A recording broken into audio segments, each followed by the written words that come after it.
Bonjour chers collègues et bienvenue sur Runbeat. Alors aujourd'hui on va parler d'un sujet très intéressant évidemment comme toujours, c'est comment on retire le bouton synchronisé d'une bibliothèque SharePoint parce que vous le savez très bien, ce bouton-là est dangereux. Car imaginez que vous avez synchronisé une bibliothèque SharePoint et que derrière, il y a simplement quelqu'un, peut-être même vous d'ailleurs, qui avait confondu cet espace dans votre explorateur de fichiers, votre explorateur de fichiers qui ressemble à peu près à ça, d'accord, avec tout plein de fichiers normaux à gauche, des vidéos, parce qu'il y a des vidéos, et vous savez très bien que je fais beaucoup de vidéos, c'est normal que je fasse des vidéos, eh bien, on les supprime. Parce qu'on se dit, on dirait que c'est chez moi. Tu peux aller me chercher une baguette, s'il te plaît, chérie? C'est mon explorateur de fichiers à moi. Avant, ça s'appelait même mes documents, tout simplement. Mais le problème, c'est que c'est synchronisé. Donc si moi, je supprime un fichier, c'est supprimé sur SharePoint. Pour 40 autres personnes. Même si 40, c'est un peu trop. Qu'est-ce qu'on fait alors? Faut le récupérer, ce fichier. Comment on fait? Je sais pas, elle est où la corbeille? Oui, tu sais pas. Oui, c'est compliqué. C'est pas évident, SharePoint. Donc qu'est-ce qu'on fait? On ne fait pas le bouton synchronisé. Le bouton synchronisé est un bouton dangereux. Et encore autre chose, si vous avez besoin de formation, allez sur formation365.com, inscrivez-vous sur les formations, et puis surtout, abonnez-vous, likez, commentez, allez sur le Discord, allez sur le LinkedIn. Alors on y retourne, maintenant, on a la roue crantée pour aller créer une bibliothèque et voir le bouton synchronisé. Alors la roue crantée, elle est où? Vous ne pouvez pas me répondre. Donc je vais répondre à votre place. Elle est en haut à droite. Et la roue crantée, c'est le bouton le plus important sur SharePoint, à 60, si on passe 70% de notre temps dessus, vous le savez, mais je peux le répéter, c'est comme ça, c'est pas grave. C'est pas grave. Articulons. Et là, ensuite, après avoir appuyé sur le bouton la roue crantée, on appuie sur contenu du site. Et on va cliquer sur nouveau en haut à gauche, et on va cliquer sur bibliothèque de documents parce qu'on veut créer une bibliothèque de documents. Et là, on va appeler ça remove 5.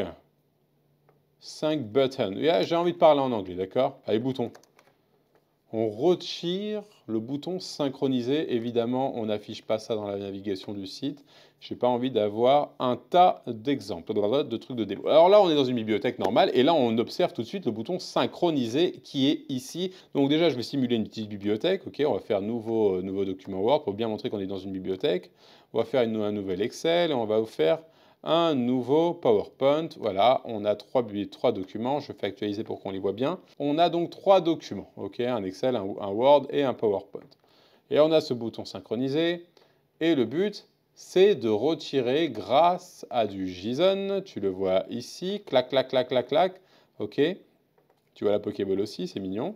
On va retirer ce bouton synchronisé pour qu'il n'y ait plus de problème. Alors, moi j'ai déjà préparé le code, ok, je fais un CTRL A, un CTRL C, et je vais faire un CTRL V là où il le faut, mais juste avant, n'oublie pas que toutes mes vidéos maintenant ont un article sur le site Formation 365. Et donc, si tu veux récupérer le code, il te suffit de cliquer sur le lien dans la description, évidemment comme d'hab, comme beaucoup de youtubeurs le disent, toutes les 5 secondes, et voire plus, et voire moins. Et qu'est-ce que je dis? Je ne sais pas. Et donc, tu vas pouvoir récupérer le code. Du coup, c'est ça que je voulais dire. Tu vas récupérer le code dans l'article qui se situe dans la description. Ok? Donc là, on va faire tous les documents. Et on clique sur mettre en forme la vue actuelle. Tu le sais si tu as déjà vu des vidéos sur JSON. Tu vas cliquer tout en bas. Il y a écrit mode avancé. Tu cliques ici. Et là, il y a déjà un petit code JSON. Ok?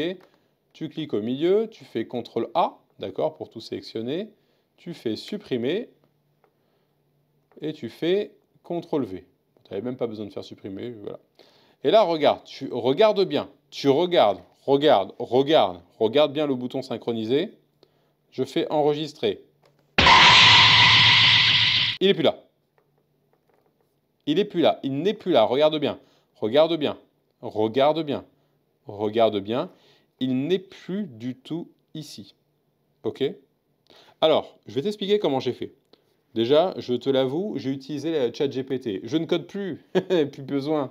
Donc voilà, la vidéo est terminée. Je vous remercie. N'oubliez pas de vous abonner, de liker, d'aller sur le Discord, d'aller sur LinkedIn et surtout, si vous avez besoin, de demander une formation. D'accord? On est finançable avec l'OPCO, principalement, et éventuellement le CPF. Mais on mise beaucoup sur l'OPCO et le FIFPL, mais ça, personne ne connaît.